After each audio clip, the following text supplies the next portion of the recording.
Olá, começa agora o Agrocultura com as principais notícias do agronegócio. No programa de hoje você vai ver: conheça a Carolina Reaper, a pimenta mais ardida do mundo segundo o livro dos recordes. Criada nos Estados Unidos, já é produzida no Brasil, mas o agricultor precisa tomar cuidado no cultivo. Goiás tem circuito de cavalhadas com 15 cidades, uma tradição secular que estava morrendo e foi revivida. Picanha brasileira é eleito o prato mais saboroso do mundo.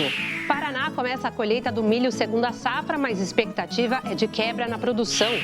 Com selo de identificação geográfica e declarada patrimônio material do estado, farinha de Bragança, uma delícia do Pará, movimenta a região do município histórico. O Agrocultura está começando.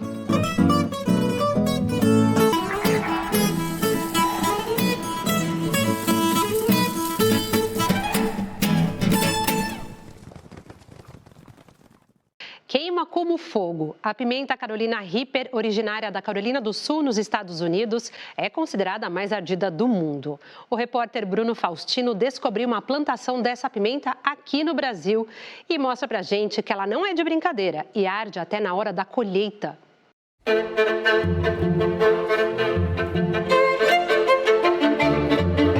Olhando assim, parece inofensiva, não é mesmo? Só que não, as aparências enganam. Mas afinal, que pimenta é essa? Ela é a Carolina Reaper, né? Ela, na realidade, ela está nos Guinness Book, né? Que é o livro dos recordes, como a pimenta mais ardida do mundo. Não dá nem para acreditar que a pimenta mais ardida do mundo criou raiz bem aqui, em plena Grande Vitória. Fui visitar minha filha nos Estados Unidos, né? Passeando lá e na casa de um amigo, um grande amigo meu. Ele foi e me deu essas 5 sementes, né? Eu botei no bolso e acabei esquecendo. Depois de um mês que eu estava aqui em Vitória, eu fui e lembrei. Aí fui e botei, pegou as 5, graças a Deus. E começando com uma brincadeira, leva para um churrasco, queima a boca de um, de um dia de outro. Aí todo mundo começou a falar: Rodrigo, faz um molho para mim, faz uma conserva. Aí eu vi na mente: olha, já posso virar alguma coisa. E comecei a plantar e deu certo, graças a Deus. São 400 pés de pimenta plantados na zona rural de Cariacica. E apesar de potente, o cultivo requer alguns cuidados. Outra característica importante: é uma pimenta precoce. Era novinha, no saquinho, antes de eu me plantar, ela já estava querendo dar as pimentas. Então você vê que ela é muito melindrosa, você tem que ter um cuidado a mais com ela. Eu passo ela em 2 dias para olhar ela, ver se ela como é que tá. Quando ela começar vermelhando, bem vermelhinha, eu já tenho que ir colhendo, porque ela vai murchando e já vai caindo logo no pé. Essa chuvada que deu também, perdi muita pimenta, caiu muita pimenta, né? E tem que ter uma estratégia bem para ela, senão não estou produzindo outras áreas ali do lado para chegar pelo menos uns 20 mil metros só de pé de pimenta que eu quero ter, tem? E só dessa? E só dessa. Porque não adianta misturar com o outro, focar só nela, que essa aqui acaba com a vida de muita gente. Já fiz muita gente chorar com ela, tá? E como que a gente sabe que a pimenta está no ponto de colher? Ela tá bem vermelhinha mesmo. Você vê que ela fica bem vermelhinha mesmo. Então é o ponto ideal para você colher ela. E não pense que colher a pimenta mais ardida do mundo é como as outras. O Rodrigo desenvolveu uma técnica única. Na realidade, quando eu não sabia mexer com ela, e eu pegava ela de qualquer jeito, chegava de noite, as mãos estavam queimando, os braços queimando, tinha que passar creme e eu não estava aguentando.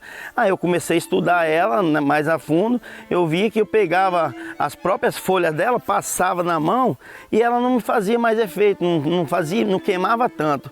Aí eu falei: poxa, já tem uma técnica aqui, mas mesmo assim, quando vem outras pessoas me ajudar aqui, meu filho, ele tem que botar luva e máscara, porque se encostar na pele uma que tá meia mole, queima mesmo, não tem jeito não. Espera aí, tem pimenta vermelha, pimenta marrom, elas são iguais? Nos Guinness Book, no livro do recorde, eles falam que a chocolate tem a ardência maior do que a vermelha. Só que eu aqui, eu consto que a chocolate tem mais sabor, mas o ardor, a vermelha é mais, entendeu? Depois que a pimenta sai lá da propriedade, ela vem para este outro espaço, uma área de beneficiamento, onde vai se transformar, olha só, em molho, em conserva e até geleia. Essa aqui é uma geleia de pimenta com goiaba e essa aqui é uma geleia de cebola com pimenta.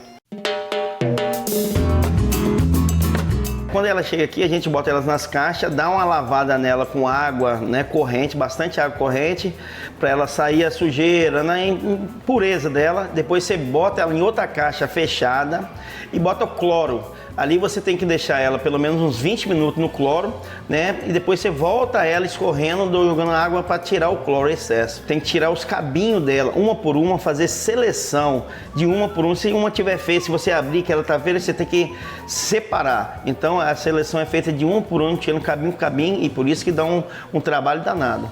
E a gente está aqui para descobrir alguns segredos. Como se faz esse molho de pimenta?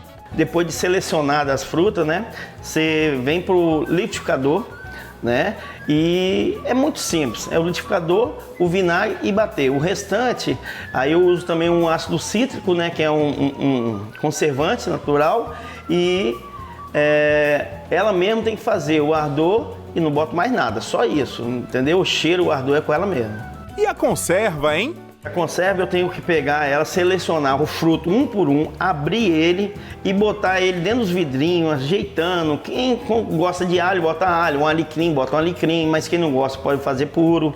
E depois de um certo tempo você bota o vinagre. Depois de uns 15 a 20 dias no vinagre, você tem que vir tirar o vinagre e vir botar o azeite. Porque se você for botar o azeite, o que acontece? Ele estoura os vidros tudo. Parece que é uma bomba, então você tem que fazer um preparo e é demorado isso para fazer. E é o pulo do gato. É o pulo do gato, né? Não é nem para estar falando aqui, mas como a gente é tudo em casa, tá certo. Entre um preparo e outro, hora de trocar a luva. Trocar a luva? É porque ela queima, mesmo com a luva, você manipulando aqui, ela por dentro dá um calor, um queimor danado, de toda hora você tem que trocar a luva. Trocar a luva, dá uma passada de água na mão, né, e desse jeito. Às vezes está mexendo, respinga. Não, o correto é botar uma manga comprida, né, mas respinga. Aí você vem, lava com sabão, mas daqui a meia hora tá queimando, aí você tem que botar creme, fazer um trabalho diferente. Ainda falta a geleia de pimenta. Eu faço ela com abacaxi, faço ela com maracujá, com a goiaba e com a tradicional. A receita é praticamente a mesma, só muda mesmo os ingredientes do abacaxi, que é uma receita abacaxi, a outra é o maracujá, mas todas elas levam maçã, laranja e limão. E o açúcar, né? E o temperozinho que eu não posso, né, falar, né? Criar cada uma dessas delícias não foi fácil. Na realidade, demorei bastante. Joguei muita coisa fora que ninguém conseguia comer, né? A geleia principalmente, joguei muita geleia fora, desperdicei muito açúcar, abacaxi, o que leva nela. Então foi assim, muito demorado mesmo. Foi uma sequência de erros para me chegar ao acerto. Então, graças a Deus, agora já está tudo no ponto certinho e não tem mais erro não. Porque a gente lá na roça, a gente não pode usar produtos químicos, são tudo naturais, então tem uma certa dificuldade, porque dá uma praga, dá um negócio que você tem que combater dia a dia. Todo dia você tem que estar em cima, tem que mexer. Então é muito gratificante você ver que o seu produto ficou no ponto certo, não tem como agora ser nem para lá nem para cá, é o ponto exato. E qual que é a reação das pessoas quando elas experimentam o produto? Não, a geleia em si fica maravilhoso, porque assim, como com queijo, como com pão, como churrasco, umas coisas maravilhosas. Agora quem come pimenta, sei não. Veja a seguir no Agrocultura. Picanha brasileira é eleito o melhor prato do mundo. Goiás tem circuito de carvalhadas com 15 cidades. Paraná começa a colher milho segunda safra com expectativa de quebra na produção. Nós voltamos já.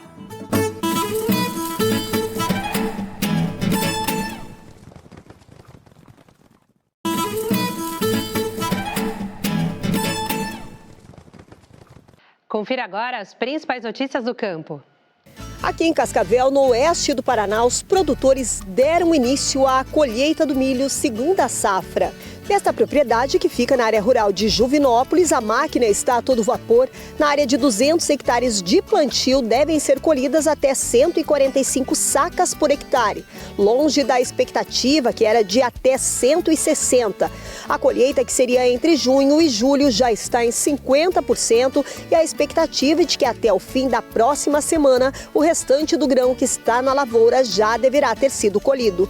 Dos quase 387 mil hectares plantados nos 28 municípios que fazem parte da área de abrangência do núcleo regional, foram colhidos pouco mais de 3 mil hectares. E a expectativa é de que os produtores colham, em média, 115 sacas de milho por hectare. Dados do DERAL, que é o Departamento de Economia Rural, apontam que a estimativa da produção do milho segundo a safra no Paraná seja de pouco mais de 13 milhões e meio de toneladas, 5% a menos que a safra anterior.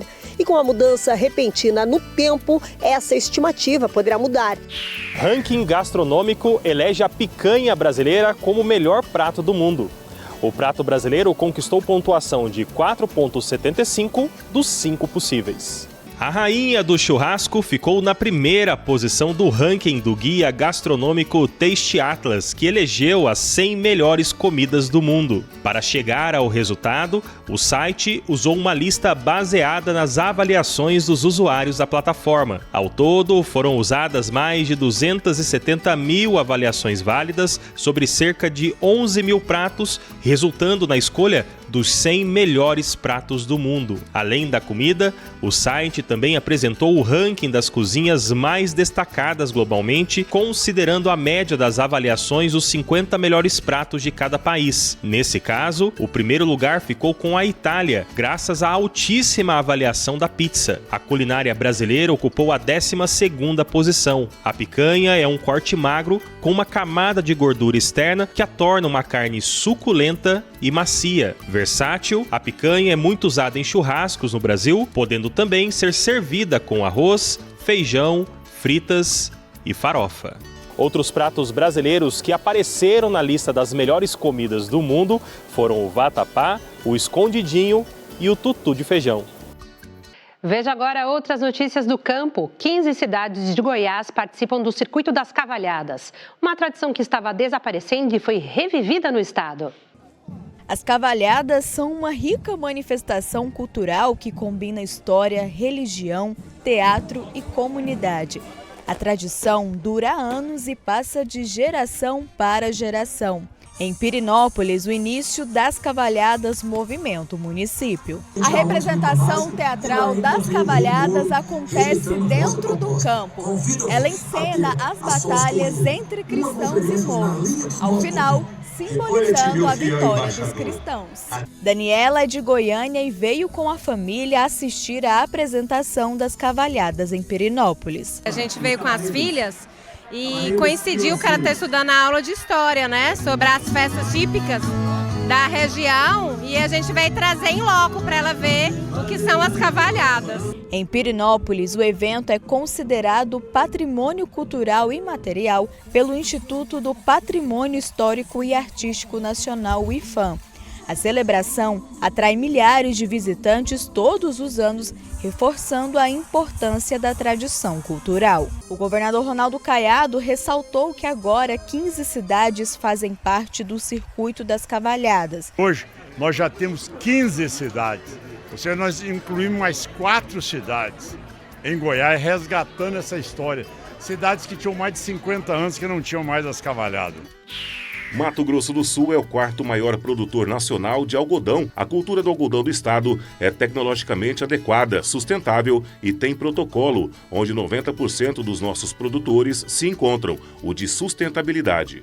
Um produto desenvolvido pela Embrapa para preservar o meio ambiente e gerar renda para o agricultor familiar, vem ocupando destaque no estado e no cenário nacional, o algodão colorido. O tecido de algodão colorido não tem corantes, por isso é hipoalergênico. Isso significa que as roupas fabricadas com esse tecido são ideais para o uso de bebês e pessoas alérgicas. São essas características que fazem da pluma do algodão colorido um produto cada vez mais valorizado nos mercados nacional e internacional. Atualmente, as peças produzidas na região Nordeste são exportadas para países como Estados Unidos, Alemanha, Portugal, Espanha, Itália, Suíça, França, a Inglaterra, Dinamarca e Japão. O processo de tingimento é um processo extremamente poluente, né? E você produzir uma roupa a partir do algodão colorido não vai ser necessário tingimento, portanto é um algodão do ponto de vista de sustentabilidade, especialmente quando está em jogo questão de saúde humana, é um algodão que leva uma vantagem muito grande em relação ao algodão branco. O algodão colorido existe na natureza há muitos anos. Ele é tão antigo quanto o algodão branco, mas esse tipo possui fibras curtas e fracas, que não servem para a fabricação de fios e tecidos. Os pesquisadores da Embrapa, então, trabalharam no melhoramento genético do algodão colorido para conseguir uma pluma que pudesse ser aproveitada na indústria têxtil. Essas cultivares que a Embrapa tem hoje, todas elas atendem os padrões exigidos pela indústria, tanto de comprimento, resistência da fibra e uniformidade de comprimento. E também um outro índice que a gente usa para qualidade de fibra, que é o Microner, que dá a ideia da finura da fibra. Então, as variedades da Embrapa atendem aos padrões da indústria têxtil.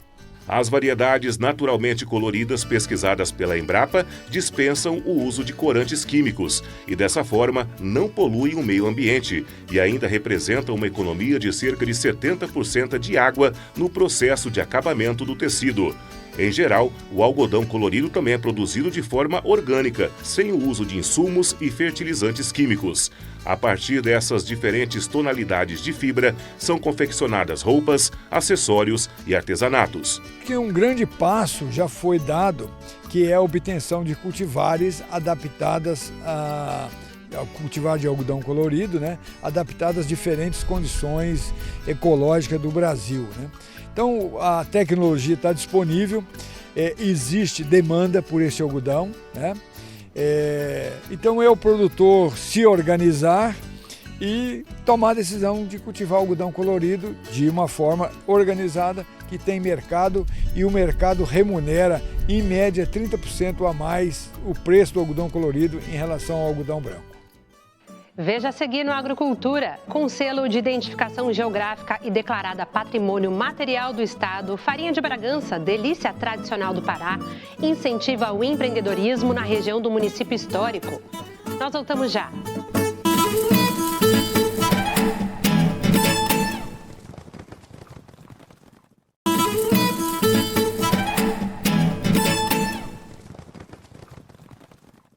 Agora vamos a Bragança, no Pará, mostrar uma farinha que muitos consideram a melhor do Brasil.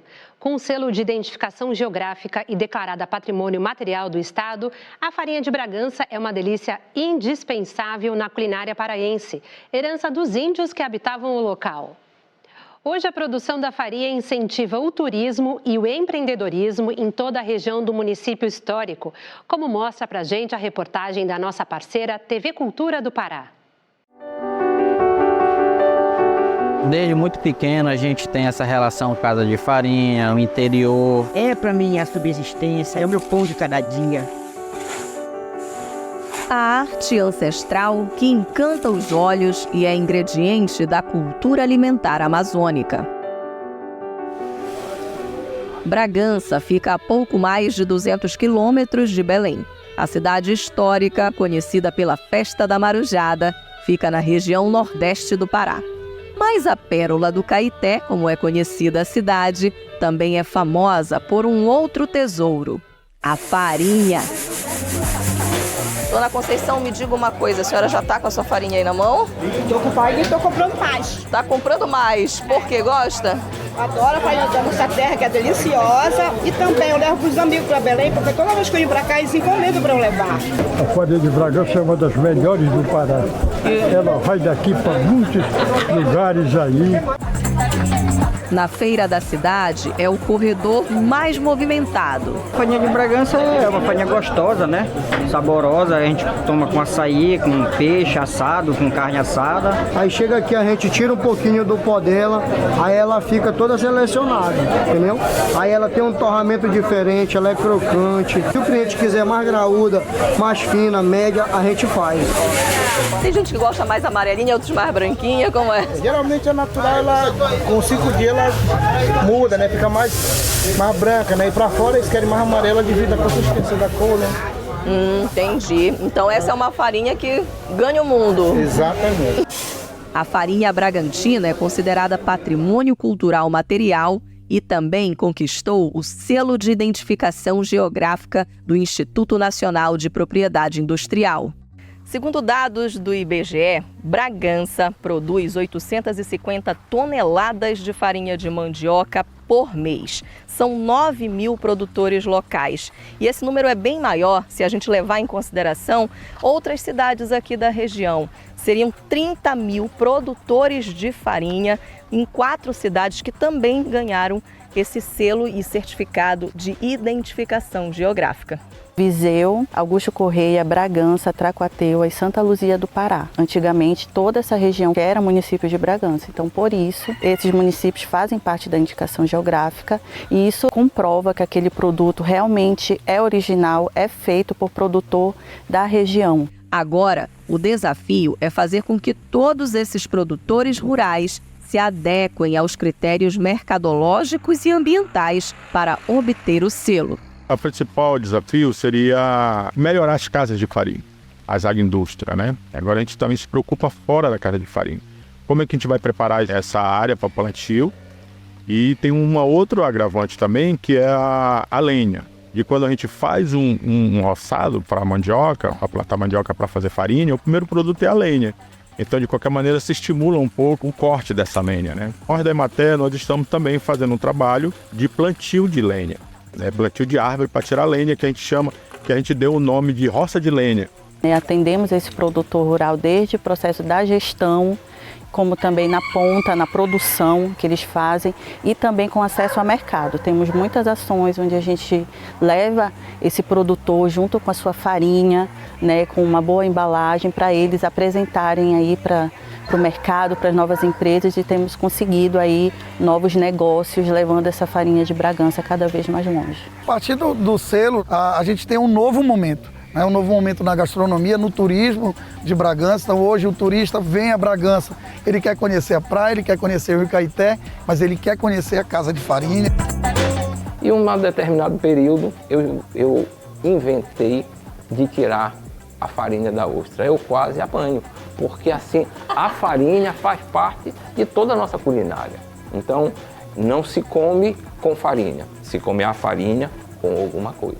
Todo o trade turístico vem por conta dessa parte culinária. Então, quando a culinária é muito forte naquela cidade, naquele local, é preciso ter toda uma gama de comércio e essa gama começa a aparecer porque tem o público que já vem atrás dessa culinária forte e aí a gente precisa entrar com hotéis, questão de receptivo.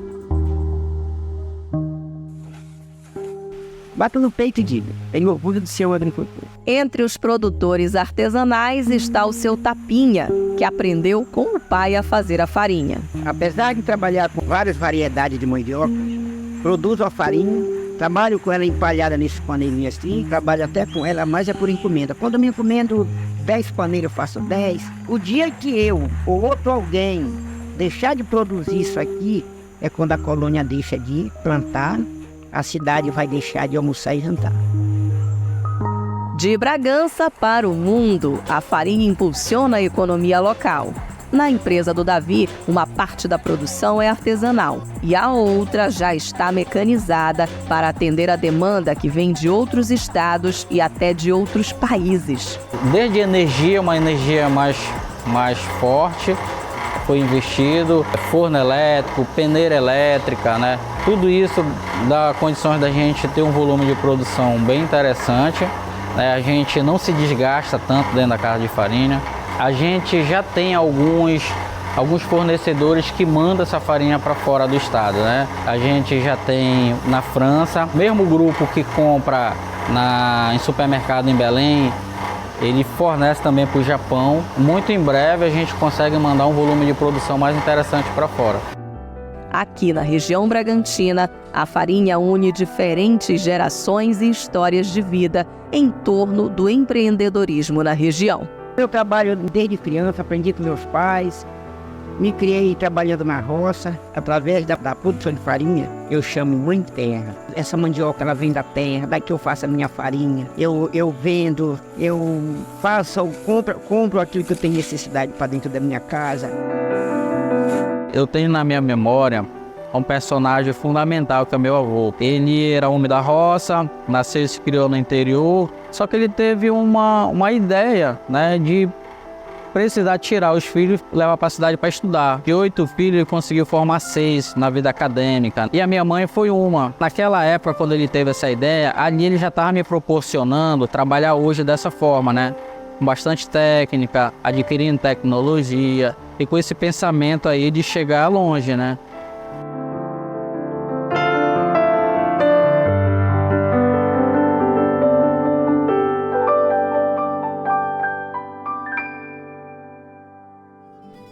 O Agrocultura de hoje termina aqui. Obrigada pela sua companhia e até o próximo domingo às 10 horas da manhã. Uma ótima semana para todos.